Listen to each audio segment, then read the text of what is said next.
Hi, this is Joe Miller, and I have Treg Taylor with me, a candidate for governor, state of Alaska. He's here to tell the state a little bit about himself, and I'd like to get to know him as well. I don't know Treg. I've seen his name on plenty of different documents that have come across my desk as an attorney. He was the Attorney General for a number of years in the Dunleavy administration, so very familiar with his name. I just don't know much about Treg himself. And so, welcome, Treg, to the podcast. Thank you, Joe. It's a pleasure to be here. So, Treg, I wanted you to first kind of tell the audience a little bit about yourself. Apparently, you've been in Alaska for a long time, so maybe start with your family background. Yeah, no, happy to do that. So, I grew up in Canada of all places as a young kid. Both my parents taught on an Indian reservation there in Canada, and so I actually grew up on a reservation for the early years. And when my parents split when I was pretty young, I followed my mother back to her roots in Iowa, and so basically spent the last part of elementary school through the first year of high school in Iowa, and then moved to Utah to finish high school. My mom had taken a teaching job. She worked with severely disabled kids at a school there, and then finished high school in Utah, and then off to the Air Force Academy I went. That was always my dream, even as a kid growing up in Canada. Both my parents were U.S. based, and my grandfather, flew bombers in World War II. So that was always a dream of mine to sort of follow in his footsteps and fly for the U.S. Air Force. So I ended up at the Air Force Academy and spent 2 amazing years there before leaving for a 2-year mission for my church. Served there So, in the Canary not to Islands. interrupt you, but I wasn't aware of the Air Force Academy background. In fact, as you know, I graduated from West Point. What year did you Right. graduate from Air Force? So I didn't end up graduating from Air Force Academy. I was supposed to be the class of 1998, but 96. So I was there 94 through 96, my freshman and sophomore years. And then our church sort of had an arrangement with the academy. They didn't want you leaving after your first year because you had such a bad taste in your mouth from not even being a real human being your first year to your second year being your hardest academically. So they wanted you to get both of those years out of the way before you left for 2-year mission service. And so I got called to the Canary Islands, which is about 40 miles off the coast of Africa. And it was a great experience serving the people of the Canary Islands and learning their culture and their customs and their language. And then when I applied back to the academy, I got back in, and they Orrin Hatch nominated me, and I got this piece of paper in the mail near the end of my mission. And all I had to do was sign that paper, and I would be back into the United States Air Force Academy, living my dream to be a pilot. And it was kind of a surreal experience, but I couldn't sign that paper, and I kept praying that my decision was to go back to the Air Force Academy. I kept pleading with God that that's what I was supposed to do, and I came up with all kinds of lists about the positive and negatives for going back. The only positive I could think of at the time was that I could marry this girl that I'd been dating for 5 years. At the Air Force Academy or any of the academies, you can't be married, and so that was the only positive I could come up with.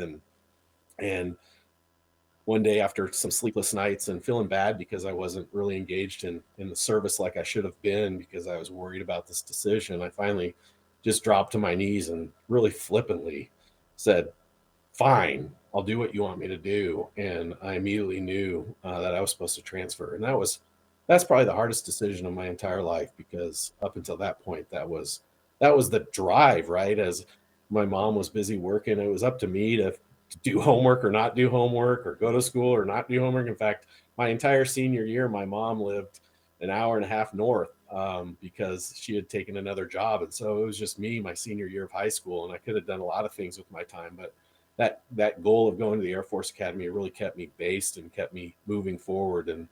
And I love my time there. Incredible experience, as you well know, having attended West Point. Just the kinds of experiences that you get that nobody else does, and the kind of education you get, which is this first class. So, very hard decision, but oddly enough, I got back, started enrolled at Brigham Young University, and met my wife the first week I was there. So not even and I never could have imagined that, right? I didn't even end up marrying the girl that I dated for 5 years. I immediately fell in love with Well, Jody, yeah, I mean, and that's a tough thing to do. I mean, I had a son that was admitted to West Point and got out in his second year. It just wasn't yeah. for him. I'm not sure whether, from his perspective, it was God leading him out or it was just, there were so many different things involved at the time with that decision. It was his decision. I supported him in both the decision to go and get out, but certainly understand and respect it. And of course, you made some really great sacrifices in your life. I mean, obviously, Attorney General, state of Alaska, that's a pretty big deal. But before we get to that, I'd like to first talk to you a little bit about Canary Islands. Always been a Yeah. dream of mine to go there. Neat place, has a lot of history. Just give us a nutshell. What was your takeaway of your experience there? It's a beautiful place, and on the islands there's about five that are inhabited, and they're all very different. Like one is very tropical, jungly. The other one is almost a complete desert. In fact, you've got these caverns that emit a heat that people they do their barbecues over the heat, and then there's others that are sort of in between. And also the tallest mountain in all of Spain, because Spain owns the Canary Islands. Tallest mountain of all of Spain is there, Tede, and that's actually the mountain that's a volcano, really, that was going off when Columbus reprovisioned on his way to the Americas. So it's got a historic place in American history as well. So a great people, wonderful place, beautiful. But 2 years is comes and goes, and then you move on with life. So tell me a little bit about how you ended up in the law. I mean, obviously undergrad and then you went to law school. What drew you into the practice of law? Yeah, that was another interesting thing, because when you got your sight set on being a pilot, and sort of my backup at the time was to be a doctor, so I was doing their flight kind of surgeon program. Um, but when I'm no longer at the academy and I've got to figure out what to do with the rest of my life, I asked a lot of people for advice. I took those aptitude tests that everybody takes, and they're familiar with, and every one of those things would just say you should be an attorney. I mean, I was like, I don't. That's not something I was interested in doing, and when by the time I finished my undergrad. We decided pretty late that I wanted to go to law school, and so we took that last LSAT. And you normally law schools don't take that last LSAT score because it's so late, and so they wait till the following year to accept you. And of course, I didn't want to sit around for an entire year waiting to start law school. So when BYU reached out and said, "Hey, we saw your LSAT score, we love it. Why don't you come here this year and we'll give you a scholarship?" That was a no-brainer for us to stay and finish law school there at BYU. So what year was that you graduated from law school then? Yeah, it was 2004. And then how soon until you went back up to Alaska?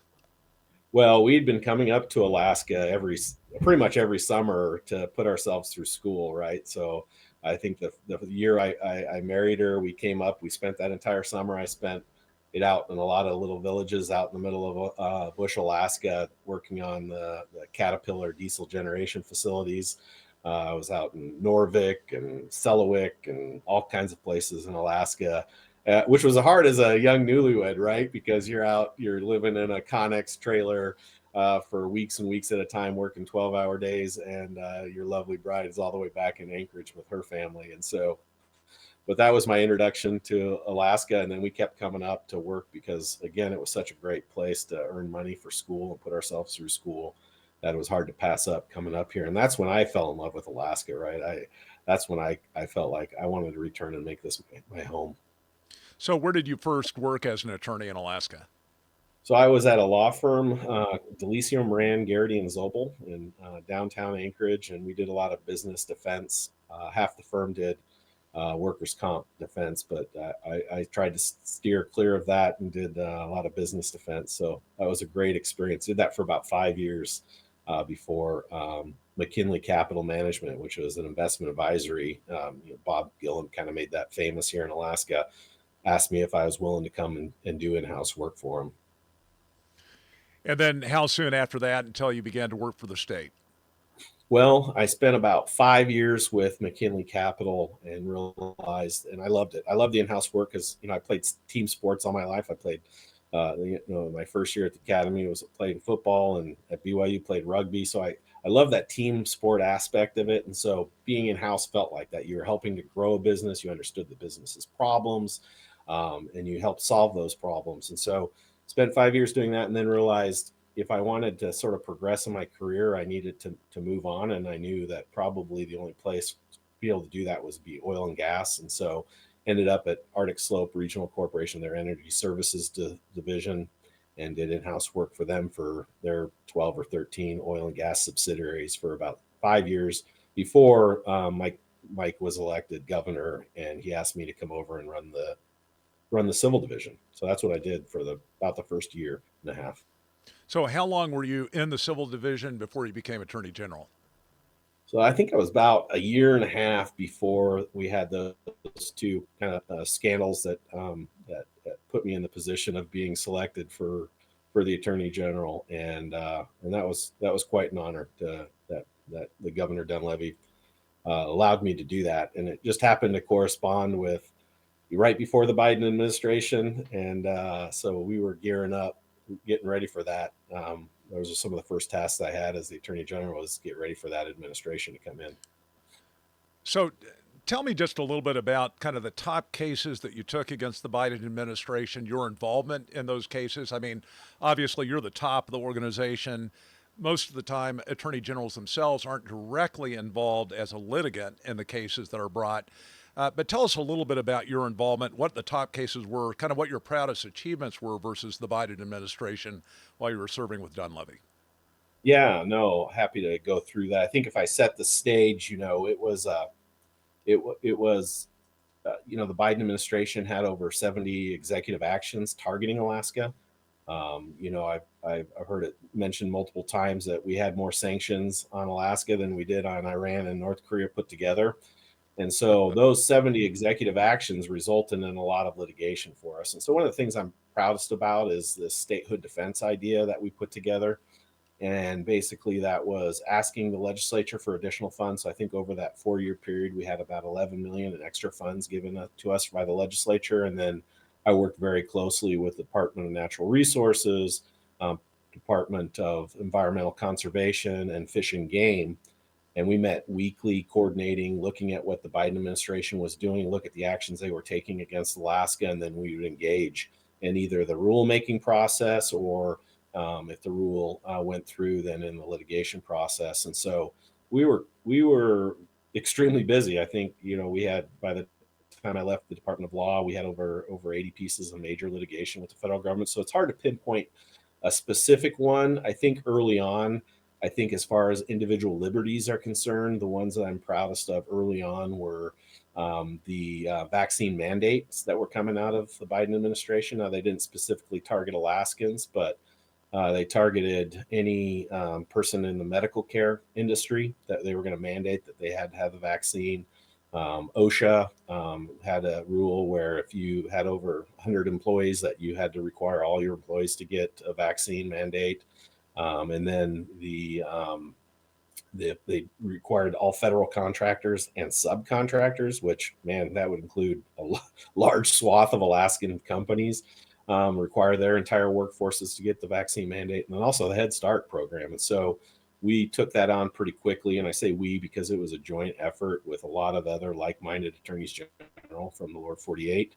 And we won on those instances. The one that we didn't win was one that we knew we probably wouldn't, and it was dealing with the armed forces, that vaccine mandate, and we knew the president had a lot of authority over that. And so we knew we'd probably lose that, but we actually won in the court of popular opinion, and they pulled that requirement, the Biden administration. So those are some of their very early decisions. I think the pulling of the 9 leases in ANWR, that was a battle that we took on. Now, of course, since then, the Trump administration has reinstituted those lease sales and additional lease sales in the ANWR area. And then when the Biden administration was forced to do an additional lease sale in ANWR for oil and gas exploration up in the coastal areas, they made it so they just made it economically impossible for any company to want to bid on those by the requirements they set out. So we were litigating over that as well. Now, a lot of these pieces of litigation are are going away under the Trump administration because of all that he's doing for Alaska and his focus on Alaska, which has been really, really rewarding. Um, and then there were some major cases that I think all attorneys and landowners can get excited about. There was the Sackett decision, which basically, if it was basically a big regulatory grab by the EPA. They defined wetlands to be so expansive to include things like permafrost in Alaska. And so basically, turned most of Alaska into a big wetland, and anybody that wanted to do any type of development on those lands would have to go through the EPA and through the permitting process. And of course, we participated heavily as an amicus in that Sackett decision, and ultimately the Supreme Court sided with us and threw out their definition. And so that was a huge victory for anybody that wanted to develop their land or build a home on their property that are anywhere close to any wetlands. That was a big deal.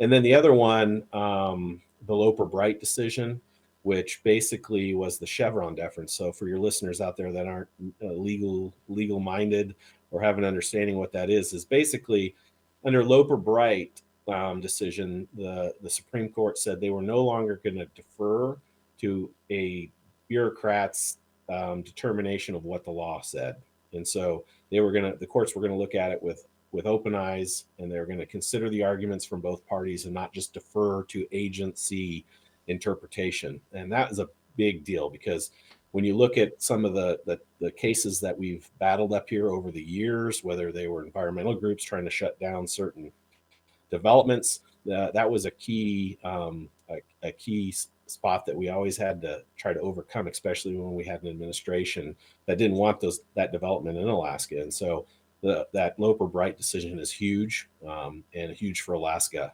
So that was another big win that we had. And then So, there's a lot of, go ahead. yeah, so I was just going to inquire with you a little bit about, it kind of touches on what I mentioned earlier that, you're the head of the organization, you're the attorney general. Generally, the attorney general doesn't have hands on every case, or at least not necessarily in the leading role. I'm just wondering, I've had a lot of experience with the Department of Law. I actually interned with the Department of Law back in 1994, my third year of law school, interacted with a lot of assistant attorney generals and former attorney generals. And so I'm just a little curious as to within the Department of Law when you got there, whether or not you found, and again, I guess this kind of puts you a little bit on the spot. I guess you'll be able to disclose what you can. But did you find that you had the necessary talent? And did you also find any ideological opposition to the type of things that you were trying to do, especially when you're litigating against the Biden administration? There was a little of that, and people call it, sometimes they refer to it the deep state. I preferred the term sort of bureaucratic inertia. This is kind of the way we've always done things, and the lifespan of an Alaskan attorney general at the time was only 18 months, right? If you look at our history as a state, 18 months isn't long enough to redirect any department within state government. And so my 4.5 years was the third longest tenure of any AG. And so at 4.5 years, I was able to really make changes in how we looked at things, what we thought our responsibilities were. We had this real sort of Department of No type aspect. And as I read through early sort of briefs to clients like the Department of Natural Resources or Fish and Game or any of the other departments that we service within the executive, it was all, no, you can't do it, it's too risky. And so that's entirely not helpful. And so when I grew up in house counsel, right, and trying to help businesses with their problems, I would not last very long in those businesses if I simply said, no, you can't do that.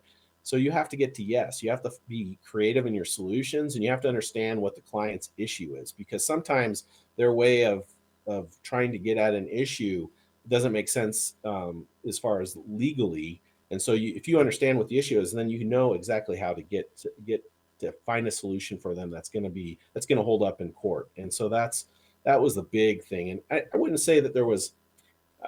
There's some political sort of different ideology that I had to deal with, but I think the bigger problem was there was very few supervisors and a lot of attorneys that, not a lot, there was very few attorneys that really needed just to go because they weren't doing the work necessary. They were doing other things at work.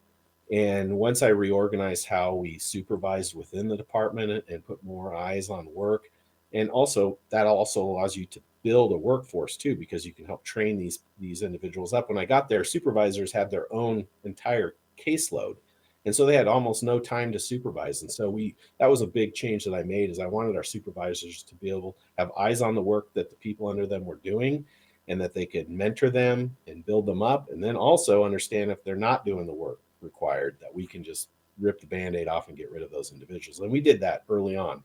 And I think that was an eye-opener, because I'd go into these meetings and we'd have to deal with some disciplinary issues, and my team would be like, yeah, I think we should put him on probation. I was like, we're not putting that guy on probation, we're just getting rid of him. He's clearly not working, or doing the things that he's supposed to do. And so that was kind of a change for them, when my style of just ripping the band-aid off. You cut the cancer out as fast as you can, in my opinion. And dealing with a business organization, that if you let those fester, it's not fair to the people around them that are working, that have to take up that caseload. And so those are some of the big changes that I made within the Department of Law. So But it's my take that the new Solicitor General's position, you probably had significant input into that. If so, tell the viewers a little bit about that new position, what you expect from it. yeah, that was really, the new AG Steve Cox's sort of brainchild. He's looking at what was working in other states, and had many friends that had worked in these types of positions in the past. And so I think that was a good choice on his part, helped solidify sort of our position as a Solicitor General. When I got there was nobody really called the Solicitor General. They sort of did the job duties of a Solicitor General, but they weren't referred to that. And that was one of the changes I made, was actually referring to those individuals. There's one in criminal and one in civil, and so I wanted, to be able to recruit and attract good talent to those areas. And so I started calling it the Solicitor General, because that just gets more eyeballs on your job postings than if you Well, just I call it certainly a. think you can get some credit for that. There's no doubt about that. And everything I've heard about your tenure has been very positive. I want to shift Yeah. now from the background about what you did as the Attorney General, some of the things that you did to better that department, to kind of the vision for what you'll do as governor. And obviously, Alaska is always faced with budgetary issues, big state, infrastructure cost, low population. I mean, we're always talking about the gas line. I'm sure you'll probably talk to our viewers a little bit about what your vision is for that. But let's just start with some of the big ones. I mean, we recently, and I'll just start with recently in the news, we, of course, had President Xi and President Trump meet together, talk about a number of trade issues. There's a trade deal that was reached. The president has characterized it as a positive thing for the United States. There's even been some commentary that there's some big benefits to Alaska out of that. What is your perspective of China's role in Alaska, and how that is going to help address, if at all, the issues that we're facing on the development stage as well as on the revenue stage?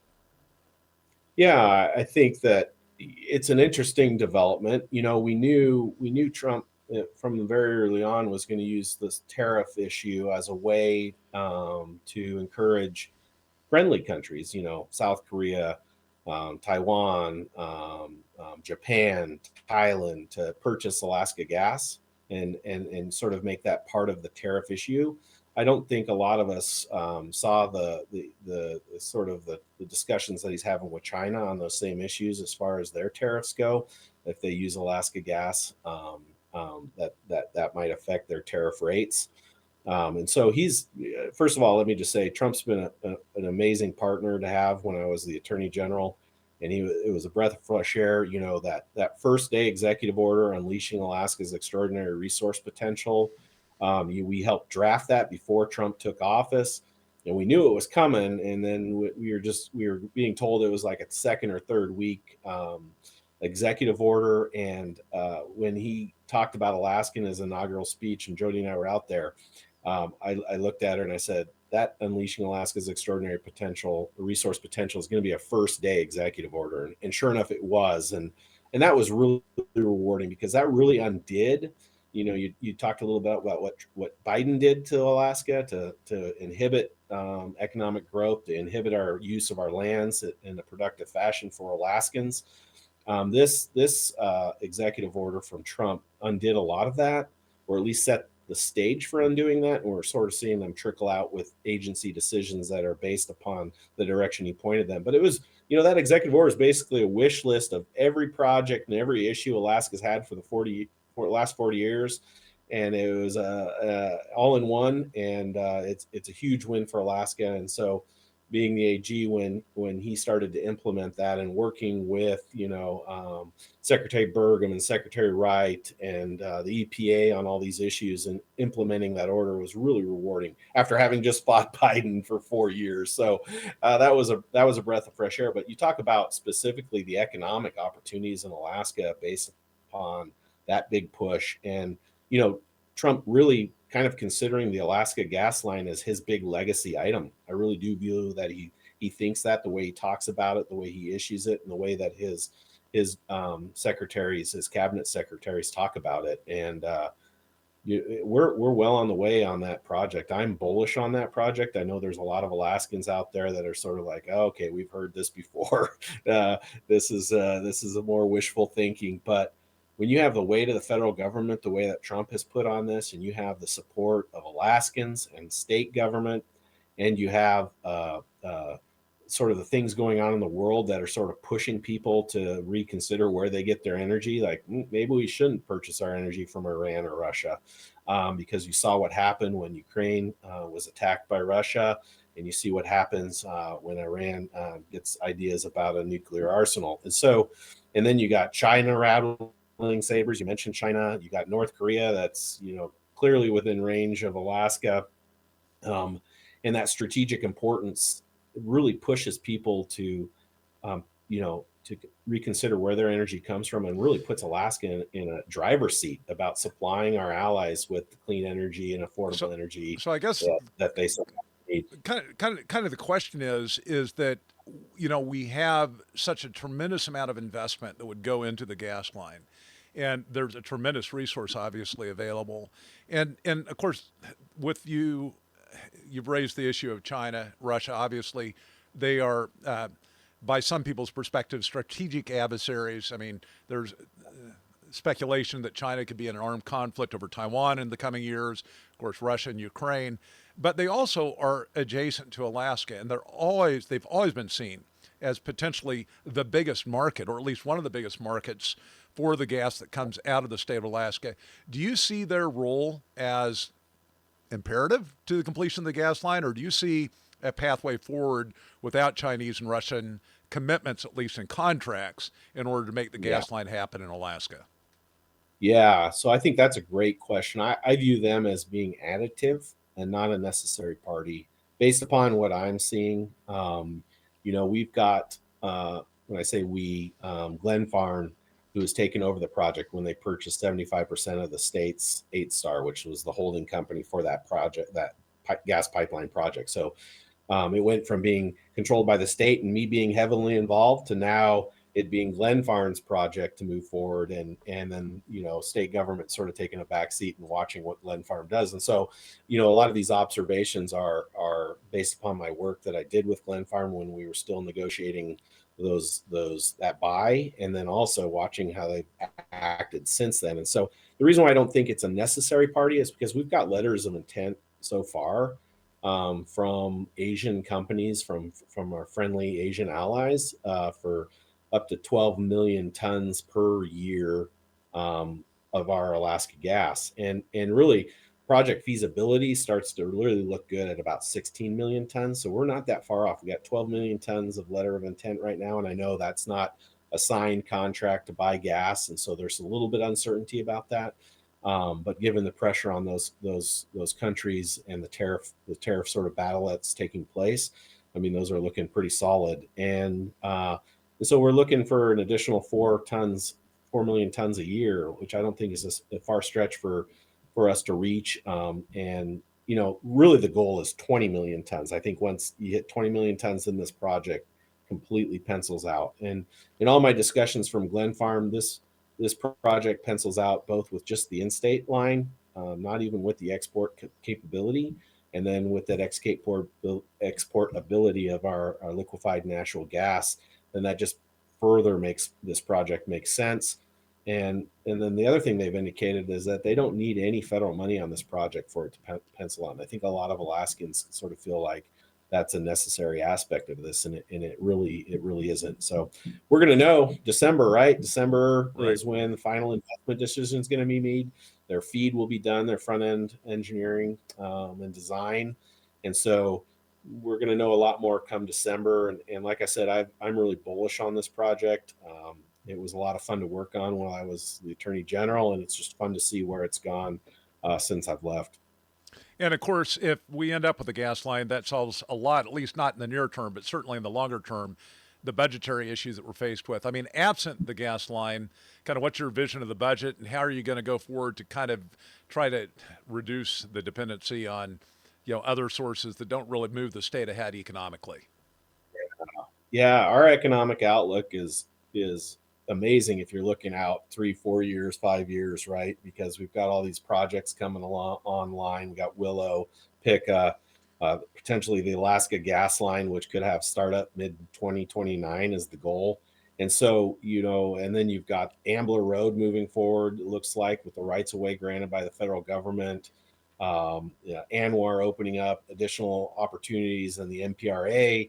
I mean, so Alaska's economic future is looking bright, but we do have some shortfalls in the near future in the next couple of years on both budget for the state running state government and on energy for the rail belt. And so we've got to come up with good solutions. And so, when you look at the state government, you're a lot of people kind of shake their heads that there's not a lot of savings to be had. And I'm not a believer in that. I think there are areas where we could have some real savings. And I think technology is a big, the advancements in AI could totally revolutionize the way that our workforce works, and make us more streamlined, make us more responsive to the people that we're serving. And then there's 20% of our budget is Medicaid. And if you look at the experts on what they think the fraud rate in that is, as far as the receiver being fraudulent, they're looking at, if you average it out, it's looking about 30%. So there's headway we can make there with our Medicaid and securing, and make sure that able-bodied individuals that could get a job and go to work are not just a suck on the Medicaid system. And then there's the opportunities to do like a Doge-like review here in Alaska, and I think the governor sort of started that with some of the regulatory review that he's doing, and so I applaud Governor Dunleavy for doing that. But I think we could really make headway in opening this up to input from businesses and from state workers and from departments, and then really turning those department heads loose to find these solutions. I think could make a lot of headway in our budget. I hope that answers. Those are some of the ways that we can look at sort of reducing costs. Right. But there probably will be a point where we've got to make some hard decisions. I think the other area that we could look at really is this, the so-called quote free end quote money that we get from the federal government really isn't free in a lot of times, and really you have to look and see what the impact of that money is versus what the state's required to do, and is it really worth the money that we receive. And there's a lot of states around the United States reevaluating that, and they're finding that, hey, we're much better off just saying no to that federal money because of all the requirements and the handcuffs that it puts on state government to run efficiently and operate within their budget.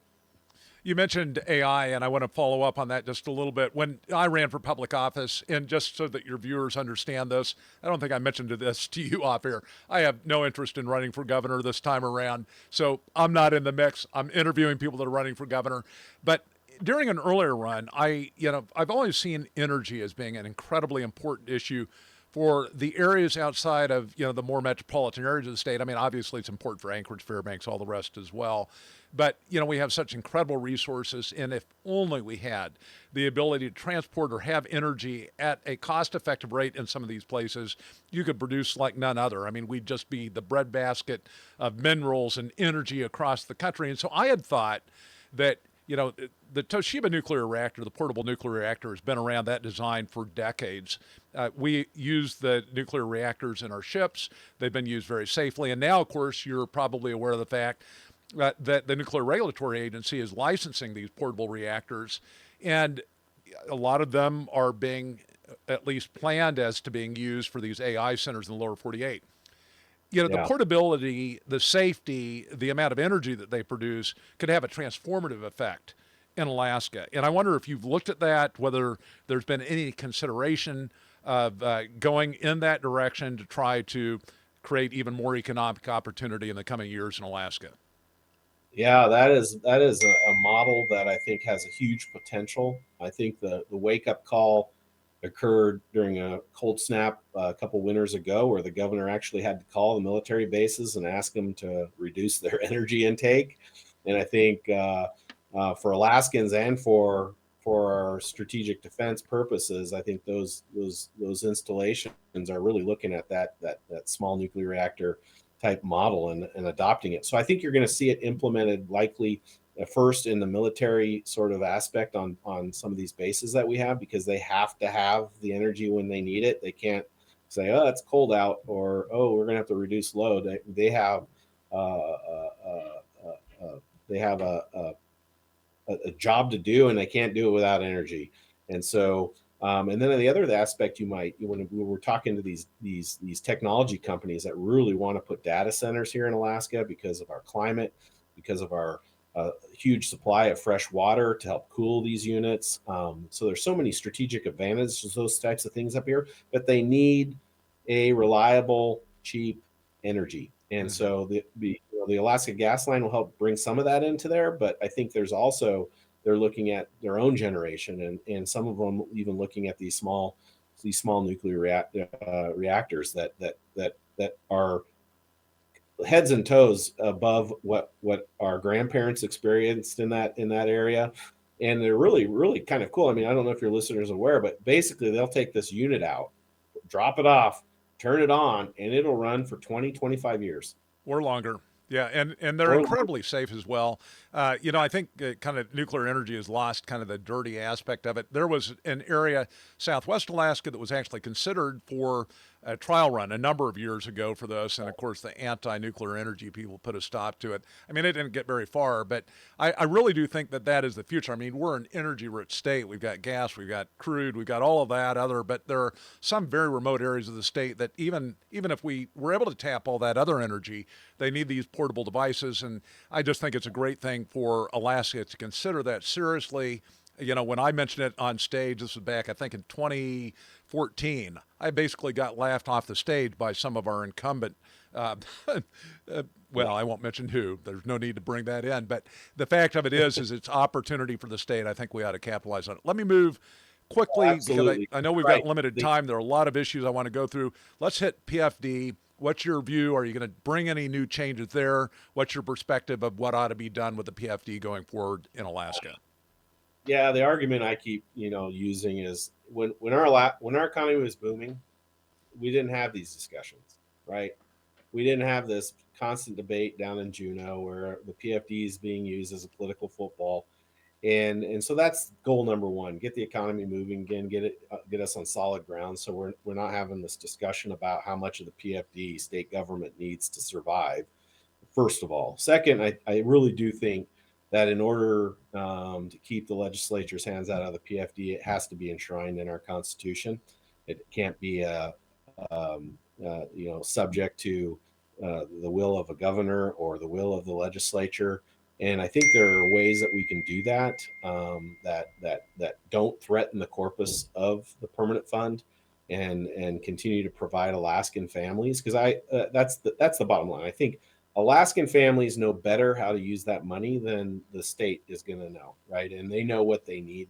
They know whether another semester at the university is going to be what they use that for, or they're just using it to pay for groceries or energy out in heating oil, whatever the case may be. Alaskans know better how to use that money, than the state does. And so that's the bottom line, I think, is we need to take it out of the hands of the legislature, put it in our Constitution, and enshrine it there, and do it in a way that's going to protect the permanent fund, the corpus of that for future generations, and then we grow that corpus as our economy grows. Right, that gets bigger and bigger, so that it continues to fund a lot of state government. And again, we're not going to have that discussion once our economy is booming. Right. And let's, and I think that, for so many Alaskans, for a number of years, I lived out in Tok, and some of the more distant communities are so incredibly dependent on that additional funding that comes in to help make ends meet because the expense that's involved with it. So this is, in some of the communities, the larger communities like Anchorage and Fairbanks, probably lesser so Fairbanks, it maybe doesn't take as prominent a role as it does in other areas, but it really is such a critical issue for so many Alaskans because that's the way they're able to make ends meet. And so I know that that's a real resonant issue as to how that's going to be addressed moving forward. And I'm glad to hear the fact that you think that that's best reserved to the hands of Alaskans as opposed to being used by government to, make up the inefficiency of the government. I'd like to move into social issues briefly. Obviously, you're running for the nomination Republican. We've got open primaries, of course, but still, for conservative voters, social issues still remain important. And I want to start with abortion first. What is your perspective of government funding of abortion in the state of Alaska? Yeah, no, I think it's. I don't think government should fund abortion. I think the feds had it right when they didn't allow for that, and I think while abortion isn't a top issue on my, I'm not running on a social platform. I am unapologetically pro-choice, and so. But my platform is based upon some of the stuff we talked about before, these economic issues, because I think that's where Alaskan families need the help. And so, but yeah, on that issue, I am pro-choice. So, Or sorry, pro-life. I said pro-choice. I'm pro-life. I want to make that clear for your listeners. Yeah. understood. Yeah, and Yep. so I was going to move into it, and I'm glad you clarified that, into kind of a closely related issue of assisted suicide. It's been less of a pronounced issue in Alaska, but in some communities, especially in the lower 48, it's been subject, obviously, to referendums and votes. What is your perspective there? Is it something that government ought to have anything to do with? Kind of give just a brief 30-second overview of your position on that issue. I think you got to go to where I think my belief is that we are children of God, right? And that we are made in his image. And there's just certain things that I think are morally wrong. And I believe that is one of those issues where, I mean, you hear the stories coming out of Canada, horrific, ending the life of a 14-year-old girl. I think if you believe in the redemptive power of our Savior, Jesus Christ, and the healing that can take place, and the ability of man to problem solve and to take themselves out of despair, um, that's a horrific thing that's happened, and it shouldn't happen. And so, again, I'm not running on a social platform, but that I think is where society has run off the tracks. Right. And I think, the reason why I'm asking about these issues is even though it may not be part of your platform, obviously Alaskans, especially conservative Alaskans, want to know where their governor sits on these issues because there are issues that come before the state leadership that involve these. I mean, not just on the funding questions, but also on the appointment of judges, for example. And, these are, from my perspective at least, critical to the integrity and health of the family. I mean, if you've got this negative view toward life, especially in assisted suicide, it's not just Canada and those horror stories that are coming out of there, but it's also the horror stories that are coming out of Europe. It is just unreal as to what's going on with these people that need the most help, and yet their families and people that have, kind of leverage over them, they're bringing them in, and there's a question as to whether or not the victim's voice is actually even being heard, even if you agree with that. And I just don't. I just think that it's the most anti-American, anti-Alaskan perspective that we take the least of our fellow citizens that are in their down and say, yeah, you can just go off yourself. But I appreciate that perspective. Alcohol and Yeah. drugs. Let's hit that. I mean, these are critical issues. Alcohol I dealt with directly as a magistrate when I was in the Tok district. We brought in the therapeutic court there, one of the first in the state, was very, very effective. alcohol, of course, still a major problem, not just obviously in our rural areas, but also in the urban areas. What is your perspective of drugs and alcohol? Do you take a libertarian perspective? Do you take the government should take a more active role in addressing these ills? Kind of give the listener just a brief overview of your position. Yeah, I think that's a as far as drugs go, I think alcohol intake is you when you look. Well, I think most people don't. Let me start from here. I think most people don't know that the Attorney General in the state of Alaska actually does 98% of the prosecution in the state. At least the office does, right? And so there's prosecutors that work within that office, and when there's certain policies and procedures that I put in place that certain cases, when you take certain actions in certain cases, had to come for my approval across my desk. And I can tell you, in all of those cases that I reviewed, drugs and alcohol play a role. So, if people, I have nothing against individuals who like to drink alcohol. That's not a choice I make in my life. In fact, I don't drink alcohol, but I completely understand it. I'm not, and I think if it's used responsibly, it could be, a positive thing in people's lives. But when it gets to the point of being abused, that's where it becomes a problem for society that we have to deal with. And so I do agree that that that we need to do more to prevent those types of crimes from happening. Under the 4.5 years that I was Attorney General, crime rates are at 40-year lows. Right now, we brought one of the big target areas that we did was we were targeting sexual assault and violent crime. Violent crime in the last recordable year was down 5%. Sexual assaults in the last recordable year down 16%. And so when you focus on and you make changes, and part of those changes, I think, are increased penalties, increased focus on those types of crimes. And so I would do everything I can to keep illegal drugs out of the state of Alaska. I think that we are in a unique position in Alaska to really make a difference quickly. We're not in the lower 48 where we have 50 highways coming in and out of our state.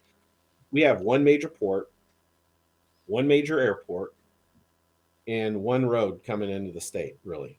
And so, and a lot of the drugs, and I'm aware that most of the drugs that are coming into the state are coming in packages.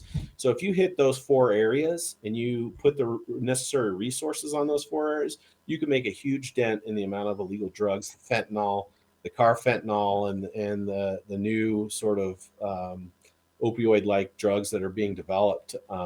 Keep them out of the state because they do so much damage in the state. They do so much damage to our youth who get addicted to these substances. A lot of these individuals, they started taking a opioid that their doctor prescribed as well, right? During that when the time period when opioids were overly prescribed, overly used, and understood, or at least we weren't being told that they were heavily addictive. And so a lot of those individuals transition to illegal drugs or illegal prescriptions of opioids. And so one of the things I did as Attorney General is I went after those responsible for the opioid epidemic. And Yeah, I was going to ask you whether or not you joined in the lawsuit with the other states against those producers. yeah, so we secured over $100 million for Alaska to rehabilitate, help people out of opioid addictions, and so that's a really source of pride for me that we secured those funds for Alaskans in dealing with those issues. But as far as the other thing that we did for drug dealers, for example, if it used to be if a drug dealer sold drugs that resulted in an overdose, they would be charged with a homicide. That was or manslaughter. Sorry. And so we got the law changed with the legislature so that they're responsible for second-degree murder because of the culpability. I think, especially given considering the dangers of fentanyl and the fact that fentanyl is found in all different types of drugs, whether you think they're in that drug or not.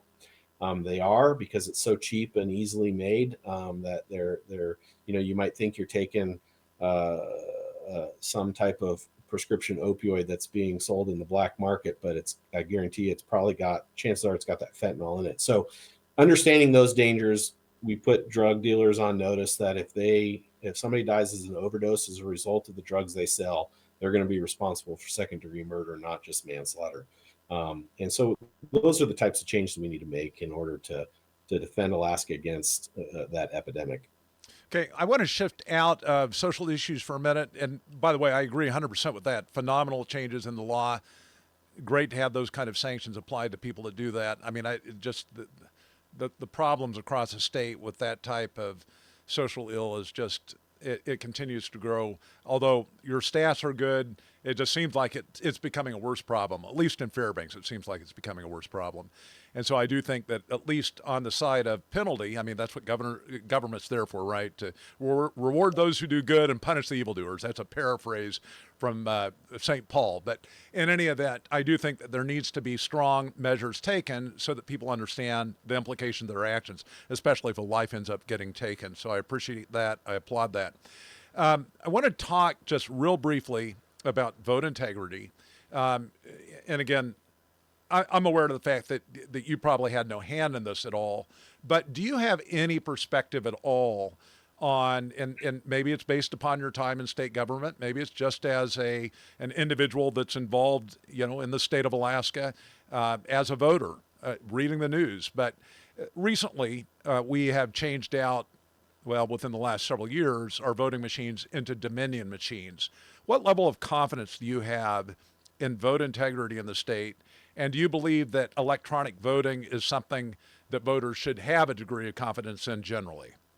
Yeah, no, I think, from the perspective of one of the other things I worked really hard on as the Attorney General is to hold people that committed voter fraud accountable. And that's a challenge because, when you sign up to be a police officer or a state trooper, you're signing up in your mind, you're signing up for, defend people from violent crimes and those types of things. And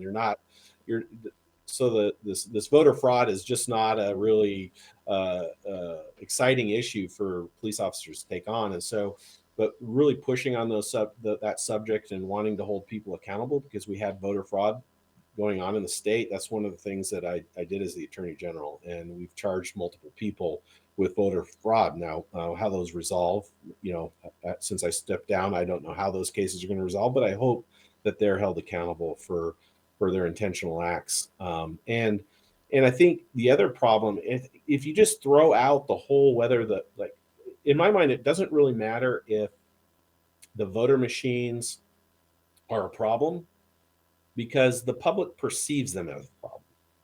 And so that's the bottom line. When the confidence of the public is eroded in our election system, that's a problem. And that means I think changes need to be made, regardless Right. of whether you're an election official and you think these machines are just beautiful and they do the job perfectly. You've lost the public. And so at that point, you make changes in order to assure the public that your elections are secure. Because if we lose public confidence in elections, we lose our representative democracy, right? And I Right. think, And so I think that it's very refreshing to hear you say that because, coming out of, my experiences, very actively involved in Alaskan politics, very actively involved in actually seeing ballots that were cast during races, I can tell you that there was very little effort taken in the legislature, very little effort taken by the executive on this critical issue. And it's just as you said, whether or not the concerns that we raised, for example, ballot access prior to votes, we proved that. I mean, we had affidavits galore that showed that ballots before elections that I participated in were accessed. And yet there was still, and again, maybe there have been some internal changes in the Division of Elections that have made adjustment to that.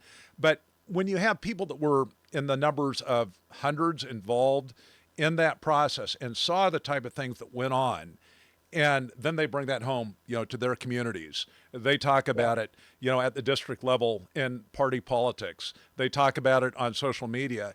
It leads to a lack of confidence that is very, very destructive to the body politic. And so anybody that is going to get my support, and this is not a pitch for you or for me to have you get support. I'm not at that stage, but it is a critical issue not just in the state of Alaska, obviously, but we saw across the nation how there are so many people that are very convinced that this is a problem. And part of it is, of course, when you're dealing with electronic stuff, it's, just like digital IDs and the like. If somebody else has control of it, it's very difficult for you to kind of strip away the black box where all this occurs and say, oh, I can actually see how this happens. And so it's the unknown. And that's one of the reasons why I've always gone back to the simplistic. It's like, okay, so we have a lack of confidence. I mean, in some polling, it showed that 2/3 of Republicans, for example, didn't trust electronic voting, and there's similar levels even on the Democrats. Why not just go back to a paper vote? For crying out loud, the Argentinians did it. They counted all their votes in about a night, and they were able to do it effectively. And this idea that, it takes too long. Now, I will admit, with ranked choice voting, it makes it more difficult. And I think that was part of the reason why ranked choice voting was provided to the state. I mean, not just to perpetuate an incumbent senator that we have, but it was also there because it makes it much more complex to try to create vote integrity. And, obviously, I'd love to see that repealed for that basis alone. There's even questions about whether or not that was passed appropriately. But I think that our chief executive in the state needs to have an understanding that unless we address this issue that is such a huge, huge focal point for so many Alaskans, it is going to lead to more passivity, lack of involvement, and that's very unhealthy for our state. Yeah, no, that'll be a priority for me as the governor, to bring sort of that transparency to the people, to have them have confidence in their elections. Because again, if they don't have confidence in elections, they're not participating. And then you throw in ranked choice voting, that disaster, even less people participating in our elections. And so we've got people that are being elected by very few in our state, and it's not a healthy thing. And so that has my full attention. And I think we've seen states, we've got models, right? That's one of the great parts about being part of the United States is we can see what Louisiana did. We can see what Alabama did. We can see what Texas did, right? They're all trying to work at and solve these problems that are occurring within our election system. So we've got a good model to follow in how to pull ourselves and bring confidence back to our system. And so that's what we're going to do. Because the bottom line is, it doesn't matter if the system is broken if the people have no confidence in the system. And so that's when you need to start making changes, is to bring that confidence back. Well, I promised you about an hour, and we're almost there. So I've got a few fun questions for you, although you might find them not to be fun. You might find them to be difficult questions. And I'm not trying to put you on the spot. If you don't want to answer them, that's fine. But I would like to ask you a few things about subject areas that are important to Alaska primary voters. And some of these are in the recent press. I mean, there's been this huge Republican division, or I hate calling it Republican. I'm actually a registered libertarian, by the way. But there's this huge divide amongst conservatives about, Israel, Gaza. That's part of the divide, but there are lots of other parts of this too.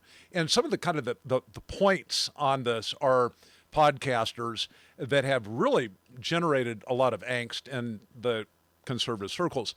And so what I'd like to do is ask you just in just a few words your opinion on these individuals, and we'll start with Tucker Carlson. What are your thoughts? I've been busy running for governor. I haven't paid too much attention to anybody's media but my own, so I might be a little lost on that. I mean, I Safe can't answer. address sort of where I am in as far as Israel. My wife and I were in Israel a year and a half ago. We went to the kibbutzim that were attacked by terrorists on that fateful day, and we went to the music festival. We saw those sites, and we watched the footage. A lot of these terrorists wearing body camera footage, or they had cell phone footage and closed caption TV footage, and so we saw a lot of the footage and the barbaric, horrible acts that were committed on civilian population. And so, I think rule number one, and when you're there, you realize how small Israel is and how surrounded it is by people that wish nothing more than to do away with Israel. And so you understand their reaction and their absolute need and right to defend themselves. And so, that's where I stand on the Israel issue. Right. And, of course, there's been a lot of back and forth about, whether or not what happened in Gaza was too much. Again, this doesn't have a lot to do with the governor, but of course, the governor's position is a short step away from other positions, maybe at the federal level. A lot of people see our governors as being just, a stepping stone to something else, like maybe U.S. Senate. And so, particularly given how this is an issue which is being debated roundly. In fact, today, this is going to date this video a little bit. Today, Ben Shapiro dedicated his entire segment on basically Tucker Carlson, Nick Fuentes, and others that have created, this discussion. And, I've been to been to Israel twice. Have been in the villages right outside of Gaza, have looked at Gaza, I've been feet away from Gaza, have seen the villages in Israel that have been hit by rockets out of Gaza, have talked to the people that have suffered those assaults, and certainly understand the concern and understand how small the country is. And again, I don't want this to delve into a foreign policy discussion, but, a lot of people are a little bit off point when they say that, the Alaska governor doesn't have much to do with foreign policy, because we are a state, although we aren't near Israel, we still do border other countries. We're close to Russia. We're obviously in the geography, the point of geographical influence of a number of countries. I mean, the first state that could be hit by North Korean missiles was Alaska. You got China sending ships up our way. You got Russian bombers coming up all the time. I mean, these international events do impact Alaska. Not that you're going to be asked to weigh in on Israel necessarily, but within the Republican Party, and I guess that's the point, this is becoming a very significant touchstone issue, and it's creating significant division to the extent that some people believe it's going to impact the ability of the Republican Party to elect, nationwide, maybe at a lesser extent statewide, because foreign policy doesn't have that direct impact on the gubernatorial races. But it still is something that I think that people need to be prepared to discuss and to respond to. I mean, I grew up in an evangelical Christian household where, I was taught at an early age that Israel was, basically God's chosen people. And I've always kind of given a blind eye to everything Israel does. And I've kind of taken a second look at that. I mean, I still absolutely love my Jewish friends that live in Israel. Had just in a phenomenal time when I was over there. But I also recognize that Netanyahu government is up to no good in some respects. In fact, doesn't have a significant amount of support amongst many people in Israel. And, when you mix that together then with also what you're seeing on your screens about Gaza, not just that, Armenia, some of the other things that Israel's been involved in, there is an understanding about it. And you're going to be asked about this as we get closer to the election, I'm sure, even though it doesn't have a lot to do with Alaska necessarily, but it is a point of division that, in the decades I've been involved in politics, I've never seen anything like it. And it's almost, I don't know if civil war is too strong of a term. I mean, obviously political civil war in the Republican Party, but it's not just on that. I mean, it's also on these anti-establishment issues. I mean, on race. I mean, you got Nick Fuentes in there, whether he's a Fed or not, the fact is he's raising these issues about race that are also points of division that could really impact the ability of the Republican Party, or conservatives, I should say, again, being a libertarian, but to actually take office and to help direct the country, the state, in a way that it needs to be.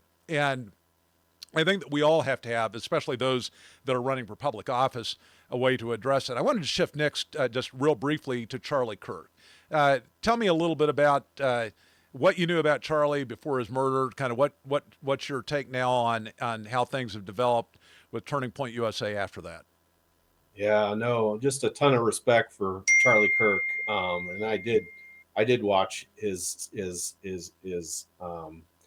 videos and podcasts before that horrific event that took his life. And I guess I had such tremendous respect for him because he advocated so well on for his beliefs, and he was effective. And I think the reason he was targeted in the way that he was targeted is because he was effective. He was reaching the hearts and minds of college students all around the nation, and he was helping us adults understand how to have those conversations right ourselves. And so when he was so effective in sort of portraying these conservative values with a Christ-centered approach, that was scary to the left, I think. And you know, and so it became sort of a dehumanizing situation where the left tried to dehumanize him and others that have those similar beliefs. And we've seen it all through politics. We see it in the rise in anti-Semitism.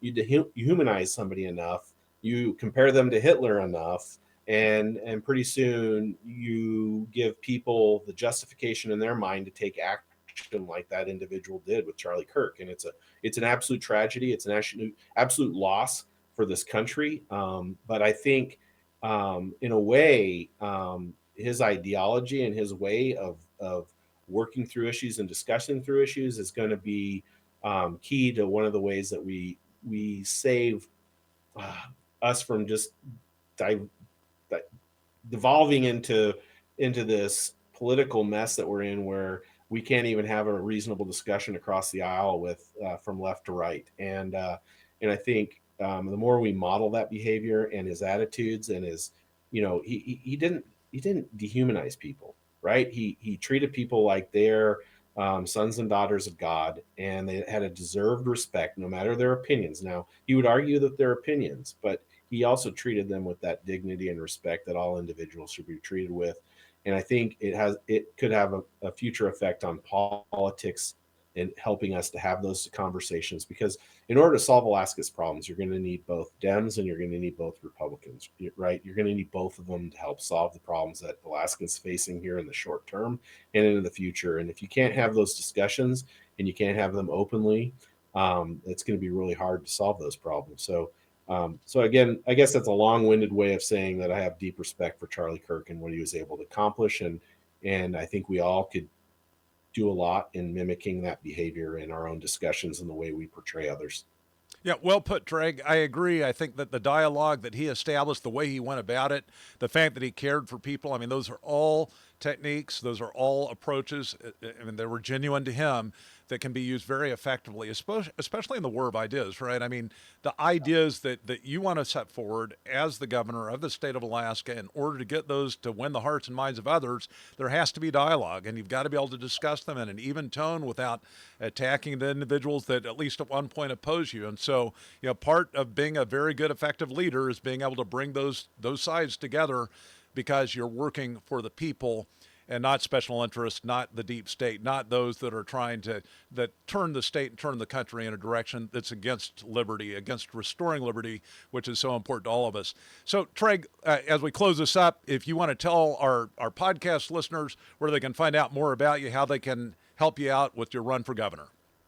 Yeah, no, I really appreciate it. You know, it's a privilege to be able to run for governor of the state. You know, I'm doing it because I love this state. You know, Jody and I chose to make Alaska our home, started our business here, and we're raising our 6 children as 4th generation Alaskans here. And so we want our children to have the same opportunities that we've had in this beautiful state. And that's the aim, right? I think, you know, you can see in my work, I think I'm the only candidate that really has a proven track record. If you want to know how I stand on the Second Amendment, you got multiple pieces of things that I did. If you want to know how I stand on the First Amendment or about economic development or any policy matter, my position is pretty clear based upon my actions as Attorney General, and that's the message we're going to get out to Alaska. And you know, I fought crime, fought Biden, and I fought for Alaska's sovereignty and our economic future, and that's sort of the fight I'm going to take as governor of the state of Alaska. And if you want to know more about me, you can visit me at treg4ak.com, and that's 4FOR, so Treg FOR ak.com. That's where my website is, and you can sign up to volunteer, you can donate, you can find out more about me. But I'll be visiting throughout the state here in the near future, and looking forward to interacting with Alaskans. Well, Treg, thank you so much for taking the time to spend about an hour informing my viewers as to where you're at on the issues. Thank you also for giving us that website. I wish you the best in your run, and hope you do come back from time to time to give us an update, and we'd love to have you on again. Thanks so much, Treg. All right. Thank you.